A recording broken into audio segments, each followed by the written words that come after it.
You made it. And now it's time to build the foundation.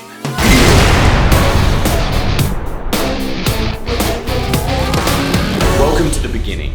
This is stage 0 of our home gym workout routine, and whether you're a beginner, you're getting back into it, or you just want a fresh restart, this is the perfect way to do it. In this 3-day plan, we're gonna be covering the basics, and that's gonna be big compound movements such as squats, bent over rows, deadlifts, and more. They're excellent exercises that everyone should have in their toolkit, and that's exactly why we're gonna be performing them. So whether you've been lifting for years or this is your very first time, follow along and let's get buff together.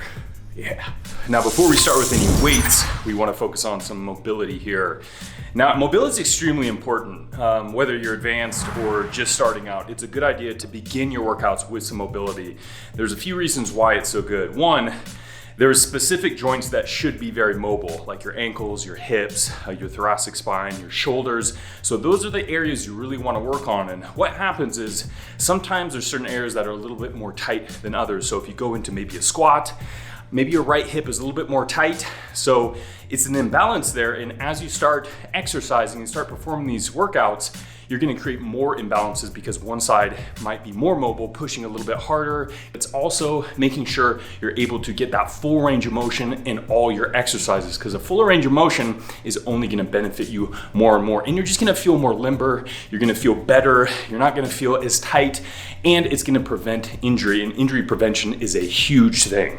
And no one thinks about injuries much until they've experienced an injury. And both myself and Brandon have experienced injuries, unfortunately, in the past. Thankfully, nothing major, but just enough as a nice little warning that we should always implement mobility in the beginning of our routine. That's why we spend about 10 to 15 minutes. Perfect, you're limbered up, you're loose, you're ready to go. Now, we typically like to work from the bottom up. So we're gonna be performing squats for the first exercise. We just wanna go over this exercise and the benefits, what to do, what not to do. Having the bar placement is very important. You don't want it too high on the neck, meaning it's the base of your neck there. You want it a little bit lower just on the traps. It's very comfortable, so that way it doesn't create any kind of pinch in your neck. Another one is gonna be foot placement. Typically, a narrow stance is gonna be a little bit more difficult to get in that full squat there. So that's why if you start a little bit wider, sometimes it's a little bit easier to squat kind of between your legs there and really get those hips low and get a more upright torso. Because if you start bending over here, the bar path, all of a sudden the bar is placed over your toes and it's gonna wanna pull you forward even more. So having that bar path and having that bar placement right about mid-foot is gonna be more beneficial. So the bar placement and feet placement can be very important. Now, another thing you have to pay attention, making sure your knees are gonna follow your feet.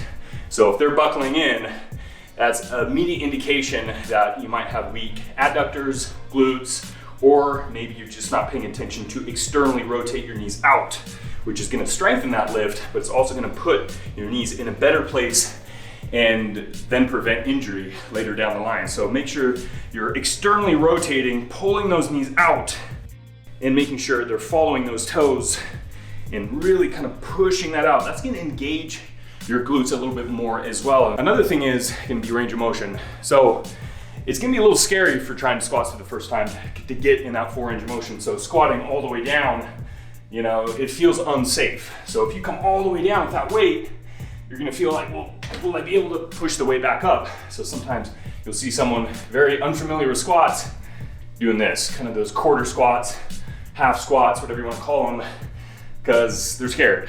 And they have a right to be, because it can be a little scary getting into that full squat. That's why you need to practice without weight first, or with very light weight. So a nice warm-up set to get that full range of motion, making sure you have the proper positioning in your joints, but also get familiar with going nice and low with that squat. And another thing that can inhibit the full range of motion is your hips. Some people will tuck their hips in because they're scared of pushing their hips out. So they'll keep their hips in, and that'll make sure you're not getting the full range of motion, because you won't be able to do it unless you bend your back here. So they'll tuck their hips in, and their back is gonna be doing a lot of that compensation because the hips are not pushed back. So you wanna push those hips back. It allows your spine to stay straight, and it also allows you to get in that full range of motion with the proper positioning there. So push those hips back, Get that chest upright, so that way that bar path is placed over midfoot, and that is gonna make sure you're in that prime position to do a really good squat. Start light with this. That's the hard thing too. Egos come to play. You wanna go heavy, you wanna go all out. Maybe you are experienced with a squat, but you haven't done it in a while. There's no shame in starting light, and that is going to reprogram your brain into knowing exactly what to do, build the confidence up, and make sure it starts to become automatic on exactly what you need to do. So that is the squat, and we're gonna be starting with a warm-up set first, because we've been doing this for a long time, but hey, there's no ego lifting here. As Brandon mentioned, the squat can be very scary, but thankfully there's some useful tools to help aid you, to help you get a little bit more comfortable. And one that I really enjoy is just a box. Think of it as basically like a small chair, because that's gonna help to get you into the proper position, and it's a little bit of a safety net as well. So you can very confidently go down, just touch your butt really quickly there on the chair, and then go back up into the top position. That's to help a little bit with the nerve, so you don't think you're gonna fall backwards. You have that there. It's an excellent training tool. And then eventually when you feel really confident, you can take the box away, and you've been doing it for long enough that you're gonna feel like it's just a second motion for you. And also you could record yourself, because I know a big problem I had for years is you think you're going to parallel, but then you watch the footage of yourself and you're going like this. And then all of a sudden, while your hip crease isn't below the knee as it should be, and you realize that you got a little bit more work to do. So it can always be good to see some footage of yourself, to see where you are, and to see maybe some additional steps you still need to take in order to perform that perfect squat. We started with the biggest muscle group, which is the legs, doing squats. Now we're on to the second biggest muscle group, which is gonna be the back. So we're gonna be performing some bent over rows. Another big compound movement, which is working in the shoulder extension and the elbow flexion there. But this can be a little bit more going on in just those two joints, because you're going to have to really engage and brace your core in this, because you're going to be able to be in a bent over position holding that weight while going through that motion. Typically you'll start with the weight on the floor here. Now the first is just going to be your foot placement there. Now I usually like to just do just about hip width there. Now this will enable my arms to be outside my legs here. If you go a little too wide, obviously your legs are gonna be in the way of your arms there, so it's gonna be hard to get that full range of motion. So a little bit more narrow of a stance there. And the first part is gonna be getting it into position. So you wanna squat down, keep a nice flat back. You're basically gonna be deadlifting it up. And next is gonna be hand placement there. So you can go really wide or a little bit more narrow. Now this is just gonna all depend on what is gonna work the best for you. I usually like to go a little outside shoulder. That feels good for me. And then you're gonna be deadlifting it up into position. You're gonna keep that bent over. And as you can tell, the bar is placed right over my midfoot. So as you deadlift it up, just right here, the bar is right over my midfoot, and I'm just gonna be gliding it right along my legs there. So there's a few things why you wanna do this. Number one is because if you allow the bar to glide over your toes here, what's gonna be happening is now it's gonna be wanting to pull you downward here, because it's no longer in more of that center line position there. So you get a better bracing and more stable positioning. All of a sudden, if the bar is here, placed a little farther, your lower back is gonna have to try a lot harder to continue to be in that straight position there. So it's gonna wanna pull forward. Your lower back is gonna fatigue, it's gonna burn out, it's gonna start bending, and all of a sudden you're gonna feel a lot of pressure and pain in your lower back if you're not able to brace enough there. So keeping it more center foot area, center line, is gonna feel a hell of a lot stable and put less pressure on your lower back and allow you to keep that position for a longer period of time there. So there we go, bars placed midfoot. I'm gonna pull it into position just about belly button area. Now with the shoulder extension, that is basically meaning that your humerus here, which your lats connect into, your lats are gonna be pulling your humerus back, extending at the shoulder joint there. So that is shoulder extension, kind of pulling that humerus back. So that's basically what the lats are doing, is pulling it into position there. Of course, now you're getting a little flexion in your elbow. So the compound movement is not just targeting your back. It's also working your biceps, your posterior deltoid, the back of your deltoid there, your trap. So there's a lot more going on. And of course, in that bent over position, your core has to really brace to hold that position to make sure everything's really strong. Same with your legs, your glutes. So a lot going on. Even if it is targeting your back, your whole body is really bracing and contracting to hold that position there.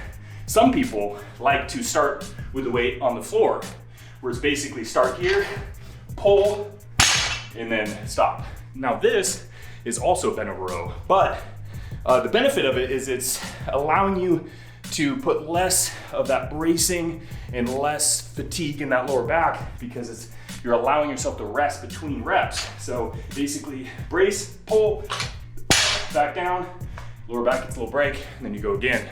Of course, with the kind of more like hanging right here, it's constant tension.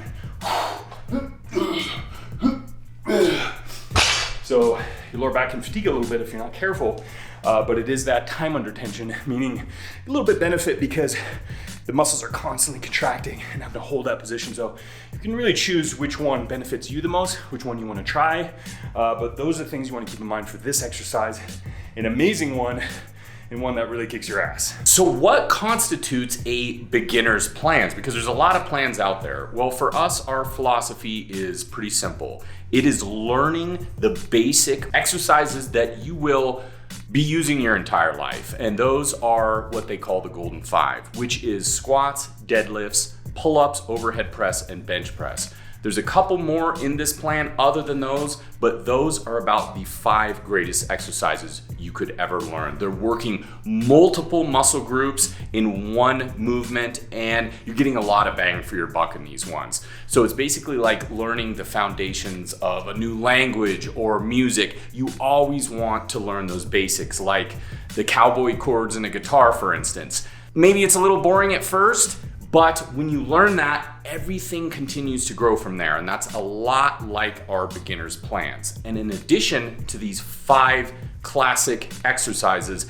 there's also the rest. Because as they say, you don't grow after the workout, you grow after the recovery. And you need lots of recovery when performing exercises as taxing as these ones. So this is a 3-day-a-week plan. We really advise taking a day of rest after every single working day, so you have plenty of time to recover in order to hit the next workout and hit it well. We are on to the bench press, continuing our trend of starting from the bottom and working our way up. And the bench press, of course, works the chest primarily, but there's going to be some other muscles involved as well, that being the triceps and the anterior deltoid. So again, a lot of muscles coming together in order to help complete the job. And as a quick refresher to the bench press, or maybe you've never performed the bench press, it's a relatively easy exercise, but you can still make a couple mistakes. So a couple things you want to keep in mind is you want to have the 5 points of contact. You want your 2 feet on the floor, your butt, your upper back, and your head in contact with the bench at all times. You'll see some people, one of the first mistakes they make, they immediately bring their glutes up off the bench, turning it a little bit more into a decline bench press, which is a little easier to perform, but we want to stick with the flat bench press today. So we're going to want that butt very firmly on the bench. And the next thing you want to do is take a really nice grip on the bar. You want to go ahead and wrap your fingers around. You don't want your thumb on the other side because you do not want the bar to slip out of your hand. So make sure you got a really firm grip on it like that. You want to pull your scapula together or your shoulder blades nice and tight. You're gonna go ahead and take it off the bar. You're gonna bring it right over your nipple line, and you're gonna bring it slowly down to the chest. You don't wanna bring it really quick, bounce it off. You'll see some people do that. You're not getting the full benefit of the exercise. So you wanna bring it nice and slow down to the bottom position, touch the sternum area of your chest, bring it back into the top position. Wanna make sure to lock out the elbows. Again, you don't wanna get those half reps, something like this. You're not getting the full benefit of the exercise. You want to bring it all the way down, touch the sternum, all the way back to the top position, squeeze, down and back again.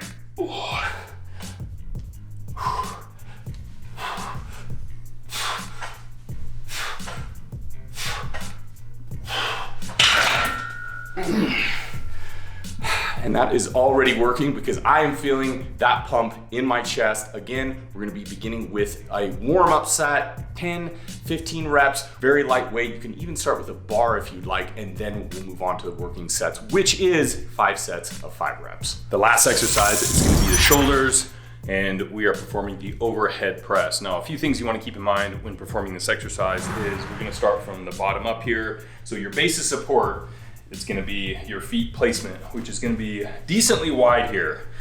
So the wider your stance, the more stable you're gonna be. It's kind of like a pyramid, right? The wider the base, nice and stable, because you're gonna be raising that weight up, your center of gravity is gonna be going with it, so you can feel pretty unstable at that top position. So the wider your feet, the more stable you're gonna be. And another thing you wanna do is lock out your knees. So you don't wanna be tempted to use those legs to push the weight up. That's a push press, so we're actually doing the overhead press. So nice locked out knees. You kind of want to rotate your hips forward. It's going to really squeeze those glutes to really stabilize you. That nice tight core, because again, when that weight goes above you, you can feel pretty unbalanced there. And it's going to want to pull you in all different directions. So you want everything nice and tight. You want to brace. So now that you got all that down, it's time to grab the weight. Now with the weight, and with your hand placement, it's gonna be just about shoulder width, maybe slightly outside there, but typically you want a pretty vertical forearm. So as long as your forearms are vertical here, you don't want them too wide where you're pressing out, or too narrow where they're pressing in there. So as long as those forearms are pretty vertical, that's a good position to have. Now, the thing you don't want to do is really arch your lower back and watch the bar go up. All of a sudden, that's gonna be breaking that nice, stable position and straight spine. So really upright torso, take a deep breath. You're gonna wanna bob your head out of the way as the bar passes your head, bob it out of the way, and then push it through at that top position. So again, that nice straight position from your hands to your feet. And then slowly lower down, bob your head out of the way, boom. So the bar is gonna stay in contact with about your clavicle position at the starting point. If it's too low, it's gonna want you pulled you forward. And again, if you're arching too back, it's gonna break that nice straight position there. So everything's nice and tight. Deep breath, brace. Nice and slow them down. Boom, just like so. So that is the overhead press. Those are the things you wanna keep in mind. And good luck. It's day 2, and we're putting you right into the gauntlet immediately because we are starting off with deadlifts. And just like squats from the day prior, this is a giant compound lift that, in our opinion, barring, of course, a serious injury, everyone should have this in their exercise toolkit because it is that good. It's an interesting exercise because it is not a push, it is not a pull, it is a push and a pull, because in the beginning of the exercise, you're gonna be using a lot of your legs in order to push, and as you get up to the midpoint of the exercise, you're gonna be really engaging your back in order to pull it up to the top position. So there's a lot going on with this exercise, and if you've never performed the deadlift before, you of course wanna start right, start light, and you may be asking yourself, well, why perform the deadlift? And there's a simple explanation. Because basically your entire body is coming together to help perform this lift. And that's great for economical reasons because you cut down on the amount of time you need to spend in the gym. You're gonna be working your entire posterior chain, your glutes, your adductors, your hamstrings, your lower back. You're gonna be working your lats.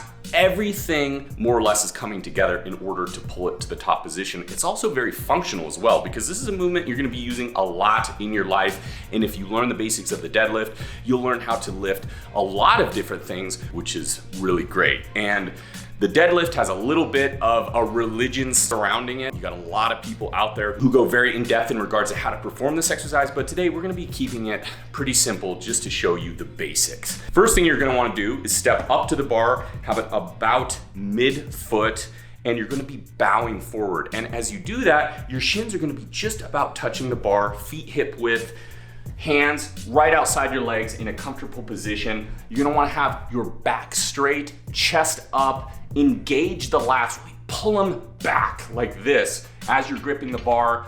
And as you begin the exercise, you're gonna really push with those legs. So you're gonna be pushing, bar begins to rise, knee level, pull with the back into the top position. And once you reach that top position, all you're gonna be doing is reversing all those motions. So you're just gonna be rewinding it. You're not gonna be dropping the bar, you're gonna be just repeating it in reverse. So begin to drop, goes past the knees, squat down with the legs, and then rinse and repeat. You do 5 reps, there you go, there's the deadlift. So we got what to do in the deadlift. Now we wanna go over some of the things of what not to do, because that's always very important, because I feel like that's probably the thing most beginners will go through. They'll go through some mistakes right away. So it's good to keep your eye out on some of these things. And one thing in particular I feel like is the bowed position, which of course is squat. You know, you're kind of in this position here. The deadlift, you're in a bowed position. Now this is one of the reasons why it's more of a posterior chain. Because you're in this position, it's putting more tension in your hamstrings, your glutes, your lats, your lower back. But what you have to be cautious of is getting too much in a bowed position. So everything's set up, bar's mid-foot, the shin is right against the bar, and now you're looking at this right here, and your shoulder is all of a sudden pretty far away from the bar there. You'd be like, well, I'm in the bowed position, this is it, right? I feel tightness in my hamstrings. But what you need to take in consideration is the bar path is gonna be all over the place, because all of a sudden you're gonna be pulling it here, and it's gonna be like an S curve where you're trying to find that center line again, and your lower back is trying to compensate from the bar being so far forward that it's gonna start to flex, and you're gonna be pulling it improperly, put a lot of tension on that lower back and possible major injury down the line. So a simple fix for that is going to get in that position, everything feels good, you wanna look at your shoulder and be like, okay, my shoulder is quite a bit farther forward than the bar, so all you have to do is just pull back, drop the hips just a bit until boom, the shoulder's just about in line with the bar there. You're gonna get a better pull and a safer pull too. So your lower back is not compensating, it's not gonna support as much tension in the lower back, and it's gonna feel better all around. Another thing people make a mistake is not only the foot placement, but what the knees do. You know, maybe they go a little too wide with their feet, so they're grabbing the bar, and now their hands are here, and your arms are pushing in your knees. So your knees are collapsing, all of a sudden you're here, you know, you're losing that external rotation in there and really getting that really effective tension, tightness, and contraction in your hips, because you want everything super stable and really bracing throughout this movement. Keep everything strong and supported. So that way, maybe you need to kind of tighten up your stance there a little bit. So that way you want to really externally rotate, tighten those hips, those glutes, because this is definitely a heavy glute exercise. And then rotate out, rotate your knees into your inner elbows there, right here. So you're kind of pushing out, and then lift straight up, boom. Glutes are really activated, feels really strong and stable. Another thing is making sure you are tightening your lats as much as possible. Some people will roll their shoulders forward and they're not tightening their lats up. It's gonna collapse your chest, it's gonna bend your back. Now, what you have to take into consideration is your lumbar spine should always be straight. It should always be stable, it should always be neutral. And it has a natural arch in your lumbar spine. So to keep that natural arch in there is always a good thing. So to feel like you're arching your lower back is always gonna be good. It's not only gonna contract the muscles, but it's gonna keep it in that neutral position.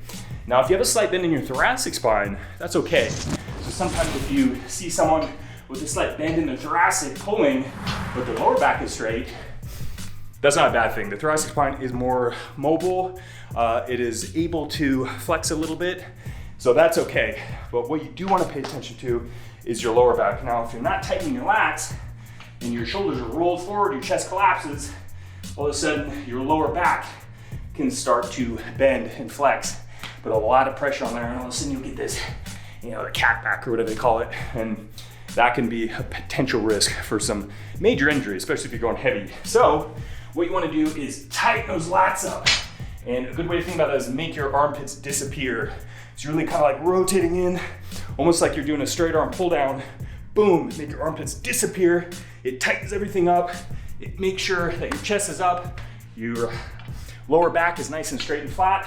Boom, everything's tight. And then it feels nice and strong, just like so.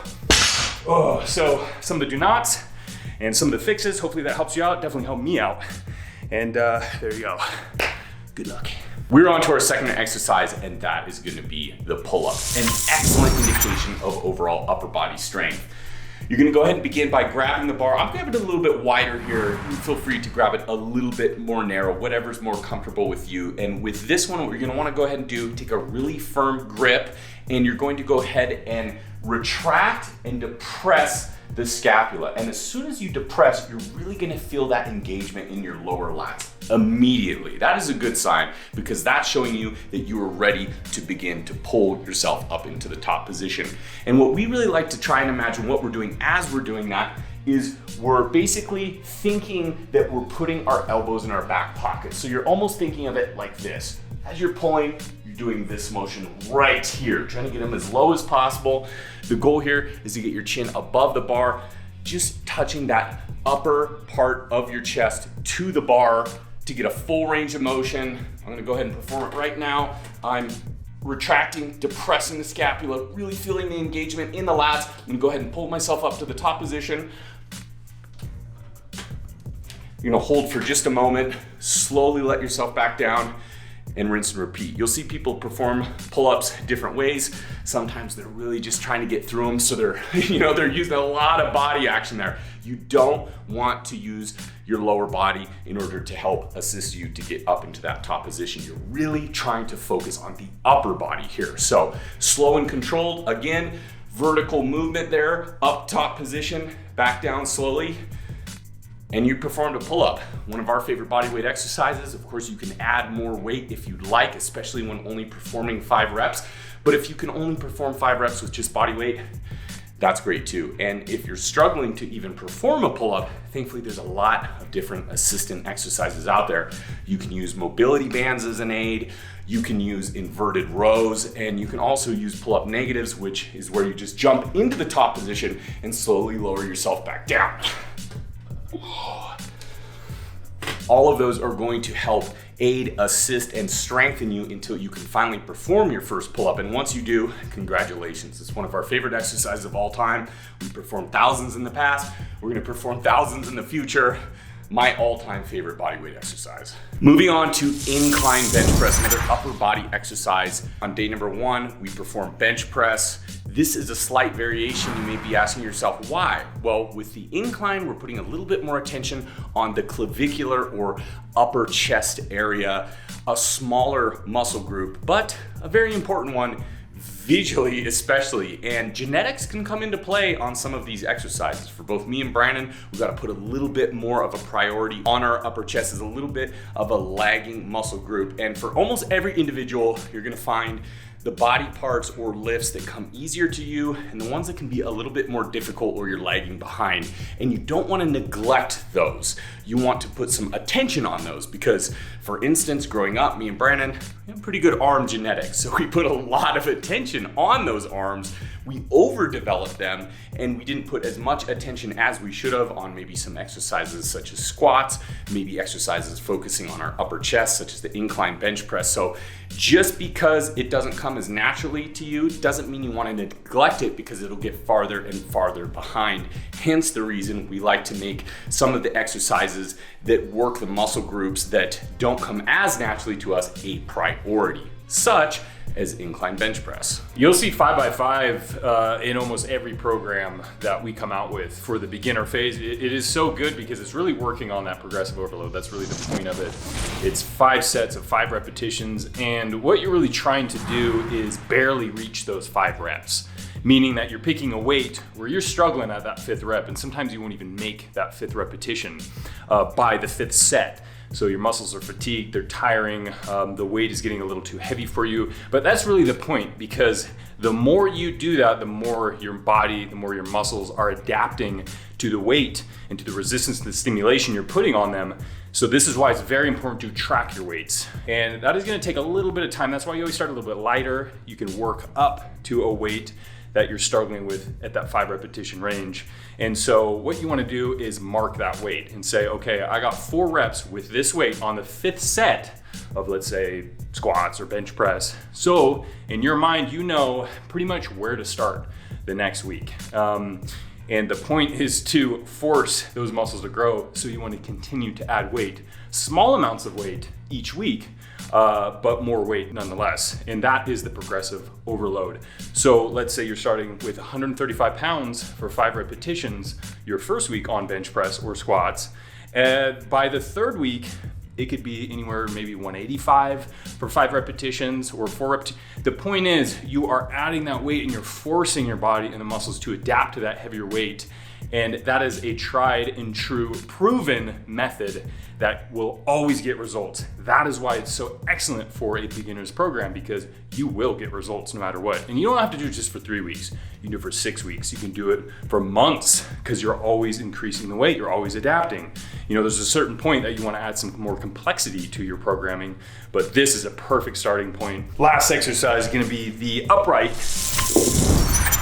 dumbbell rows. Now the upright row is an interesting movement, because typically when you're working shoulders, you're doing pressing motions. With this one, it feels more like a pulling motion as a row, which is kind of more explaining a pull. And that's what's so great about the shoulders.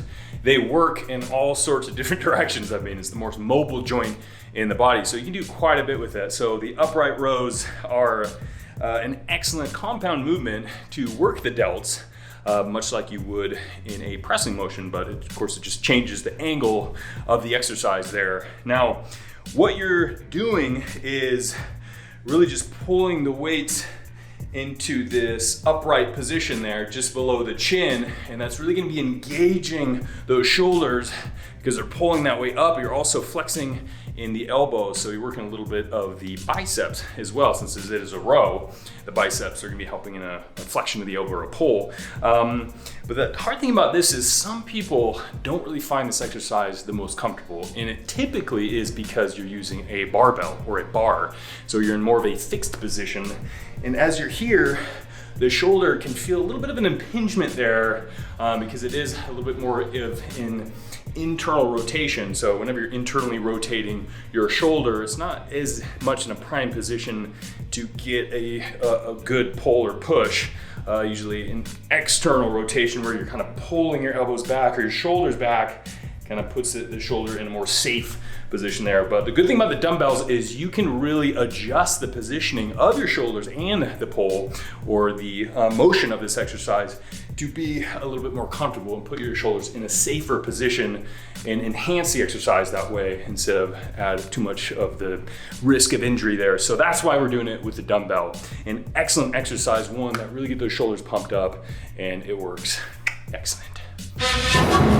So the first exercise is gonna be front squats. We're gonna go over some of the differences between front squats and back squats, some of the things to do, some of the things not to do. First of all, much like the name explains, front squat, the bar is gonna be placed in the front. So it's going to change the weight distribution a bit. Of course, the back squat, you're going to have the bar placed right mid over foot. So your positioning's a little bit different than a front squat, because all of a sudden, if you're in a back squat and you move the bar to the front, all of a sudden the weight distribution is gonna be near your toes there. So you're going to have to change the positioning just a little bit as you squat. Since the bar is placed here, you're gonna have a little bit more of an upright torso to keep that bar right over midfoot, and so it's not gonna roll off. But let's first start with the foot placement, go over a little bit of the hips and the hand placement as well. So foot placement, if you're not that mobile, it's gonna have to be a little bit wider than your typical squat probably, because since you want more of an upright torso, you need that space between your legs to kind of squat between them, so your hips are gonna be pushed forward a bit more, just like so. If it's narrow, it's gonna be kind of hard to get in that position without bending forward there. So get a little bit of a wider stance to start out to judge how it feels for you. So stance a little bit wider. Now with the bar, it's gonna be placed right in your neck there. It's almost gonna feel like it's choking you out a little bit because you want it nice and tight. If it's too far forward, it's gonna wanna roll forward there. So really tight to the neck, just like so. Now there's a couple hand positions you can do. One is gonna be the cross, which you can walk up to the bar just like this. So all of a sudden you make that shelf with your shoulders placed tight against your neck, and then you're just gonna cross your hands right over here and hold that bar nice and firm against your shoulders and your neck there. Nice and comfortable, and you're ready. The other hand position is gonna be the clean position here. So you're actually grabbing with your hands and you're going to move your shoulders into position with your elbows nice and high. Ooh, and your hands are gonna be pushing that bar right against the neck, and you're gonna keep your elbows nice and high there. Now the problem with this one is if your wrists aren't that mobile, this is gonna be very difficult to get into for a lot of people. That's why you'll see more people probably just go with the cross one. It's a little bit easier, but although the clean hand position can be a little bit more stable because basically your hands are there to support the bar and keep it into position a little bit better than the cross position here. But either one is good. You just have to figure out what works best for you. So that's it. You have the position all good, keeping that bar nice and tight. You get your feet positioned nice and wide. Now you're ready to squat down there. So the problem is, typically, a lot of people have done a lot of back squats, but if it's your first front squat, you're gonna wanna get in that same position where you're pushing your hips back.